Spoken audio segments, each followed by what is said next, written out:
पाकिस्तान के नए chief justice Yahya Farid कौन है, उनकी जिंदगी पर मबनी मुख्तसर रिपोर्ट देखें महर लियाकत की रिपोर्ट में। जस्टिस याह्या आफरीदी 1965 में पैदा हुए और इब्तदाई तालीम एचिसन कॉलेज लाहौर से हासिल की। कॉमनवेल्थ स्कॉलरशिप पर जीसस कॉलेज कैम्ब्रिज यूनिवर्सिटी से LLM की डिग्री भी हासिल की। 1990 में हाई कोर्ट के वकील की हैसियत से प्रैक्टिस शुरू की। 2004 में सुप्रीम कोर्ट के वकील के तौर पर वकालत का आगाज किया। खैबर पख्तूनख्वा के लिए बतौर असिस्टेंट एडवोकेट जनरल खिदमात भी सरअंजाम दी।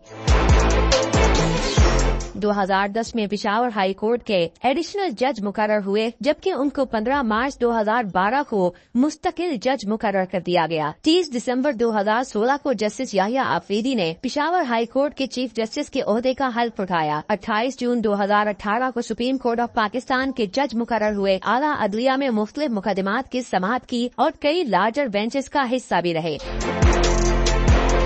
सबसे अहम केस मखसूस नशिस्तों से मुतालिक है, जिसके फैसले में अपना इख्तराफी नोट भी तहरीर किया था। जस्टिस याह्या आफरीदी साबिक वज़ीर-ए-आज़म ज़ुल्फ़िकार अली भुट्टो की फांसी के खिलाफ सदारती रेफरेंस पर सुप्रीम कोर्ट के 9 रुकने लार्जर बेंच का हिस्सा भी रहे। जस्टिस याह्या आफरीदी ने Supreme Court practice and procedure ordinance 2024 की 3 रुकनी जजिस कमेटी में शामिल होने से माजरत कर ली थी।